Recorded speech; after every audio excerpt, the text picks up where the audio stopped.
Cooch Behar Rocky ক্লাবের এবার দুর্গাপুজোর থিম উৎসর্গ। ভোরের বাতাসে শিউলির ঘ্রাণ, কাশফুলে লেগেছে দোলা, শরতের নীল আকাশে ভেজা তুলোর মতো মেঘ বয়ে নিয়ে এসেছে আগমনীর বার্তা। প্রতীক্ষায় আর মাত্র কয়েকটা দিন, কৈলাস থেকে সপরিবারে মর্তে আসবেন মা দেবী দুর্গা। চারিদিকে চলছে জোর কদমে প্রস্তুতি। সেই পুজো প্রস্তুতির কোন ক্লাব কি তৈরি করছেন তা তুলে ধরতে ডিজিটাল বাংলার প্রতিনিধি সুরঞ্জিত ধর পৌঁছে গিয়েছিল কোচবিহার শহরের রকি ক্লাবের পুজো প্যান্ডেলে। এবারে ৩২তম দুর্গোৎসবের রকি ক্লাবের থিম উৎসর্গ। পুজো কমিটির কর্মকর্তারা জানিয়েছেন, এবারে তাদের মোট বাজেট ১৮ লক্ষ টাকা। উৎসর্গ থিমের মূল চিন্তাভাবনা কলকাতা শিল্পীদের। আলোকসজ্জায় থাকছে চন্দননগরে। উৎসর্গ থিমের মূল বিষয়বস্তু হচ্ছে গোটা বিশ্বজুড়ে দিন দিন বেড়েই চলেছে তাপমাত্রা। বিশ্ব উষ্ণায়ন নিয়ে চিন্তিত সকলে, তাই তারা এবারের থিমের মাধ্যমে গ্রাম বাংলার সংস্কৃতি শিল্পকে তুলে ধরবেন। সমস্ত কিছু পরিবেশ বান্ধব জিনিস দিয়ে থিমের কারুকার্য করা হচ্ছে। খড়, পাটের দড়ি, বাঁশের ধারা, তালপাতা এবং গোবরের ঘুঁটি দিয়ে থিম তৈরি করা হচ্ছে। বিশেষ চমক হিসাবে থাকছে গ্রাম বাংলার সংস্কৃতি থেকে হারিয়ে যাওয়া কুপি হ্যারিকেন দিয়ে আলোকসজ্জা দর্শনার্থীদের মধ্যে সাড়া ফেলবে বলে আশাবাদী পুজো উদ্যোক্তারা। এই থিমের মধ্যে মায়ের মৃন্ময়ী মূর্তি অন্নপূর্ণা রূপে সাজিয়ে তোলা হবে।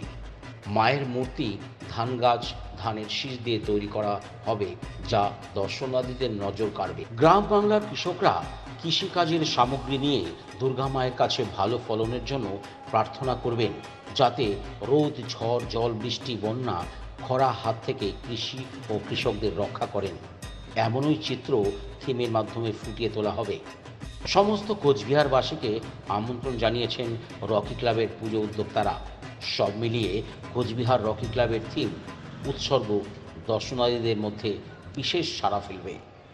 পুজো এবার আমাদের ১৮ লাখ টাকা বাজেট করা হয়েছে। আপনারা সবাই জানেন পশ্চিমবঙ্গে এই মুহূর্তে কীরকম একটা পরিস্থিতি চলছে। তার উপরেই আমরা বলছি, তিলোত্তমার বিচার আমাদের সবার দরকার। সবাই আসুন পুজো দেখতে।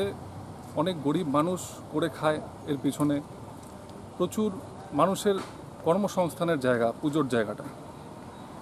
আনন্দ তো অবশ্যই থাকবে, তার মধ্যে আমাদের এই উৎসবের দিনগুলোতে আমরা তিলোত্তমাকে মনে রেখে, তাকে সামনে রেখে মাতৃশক্তির আরাধনায় সবাই মিলে জেগে উঠব এ আশা রাখি। আলোকসজ্জা আমাদের চন্দননগরের আলোকসজ্জা আছে, যে প্যান্ডেল আমাদের হচ্ছে খুব সুন্দরভাবে উপস্থাপনা করা হবে। গ্রাম্য বাংলাকে সামনে রেখে আমরা করছি, ভালো লাগবে, আসবেন। আমাদের ক্লাবের নাম হচ্ছে রকি ক্লাব। এটা উপস্থিত রাজা রাজেন্দ্র নারায়ণ রোড দক্ষিণে। আমাদের এবছর ৩২তম বর্ষ। এবার পুজোর কি থিম রয়েছে? এবছর আমাদের পুজোর যে থিম ভাবনা আছে তার নাম রাখা হয়েছে উৎসর্গ। এই উৎসর্গ থিমের বিষয়টা হচ্ছে, আমরা বসবাস করছি, আমরা দেখতে পাচ্ছি যে বিশ্ব উষ্ণায়নের একটা প্রভাবে ঋতু পরিবর্তন হচ্ছে।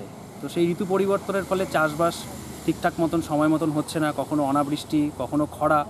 তো সেটাই হচ্ছে আমাদের থিমের মূল বিষয়বস্তু। এখানে মাকে আমরা অন্নপূর্ণা হিসাবে দেখাচ্ছি, এবং থিমের যে পুরো ব্যাপারটা, সেখানে আমরা বিভিন্ন রকম বিষয়বস্তুকে আমরা তুলে ধরছি। যেমন এখানে ঘুঁটের ব্যবহার হচ্ছে, টালির ব্যবহার হচ্ছে, এছাড়া বিভিন্ন রকমের আলোক সামগ্রীর মধ্যে হারিকেন, কুপি, এই সমস্ত বিষয় দিয়ে থাকছে। আর মূল যে বিষয়টা থিমের, সেই বিষয়টার মধ্যে দিয়ে যে ব্যাপারটা তুলে ধরা হবে, সেটা আমরা যেমন পুজো করি যাতে বৃষ্টি হয় বা খরা যাতে না হয়, এখানে চাষবাসে যে যন্ত্রগুলো যেসব কাজে লাগে, তারা এখানে মাকে প্রার্থনা করবে, অর্থাৎ মাকে উৎসর্গ করবে, যেন তারা সঠিক সময়ে কাজে নামতে পারে এবং মানুষের মুখে যাতে অন্ন তুলে ধরতে পারে। অ্যাকচুয়ালি কৃষক এবং গ্রাম বাংলাকে তুলে ধরে আমাদের মূল থিম, এবং এই থিমের সাপেক্ষেই একটি মূর্তিও থাকবে। মূর্তিতে অদ্ভুত চমক থাকবে, এবং বলতে পারি এই মূর্তি কুচবিহারে সাড়া ফেলবে। এবং মূর্তির যে সাজসজ্জা, সেখানেও সমস্ত খড়, ধান, বিচুলি, পাট এইসব দিয়ে পুরো সাজসজ্জাটা মূর্তির হবে।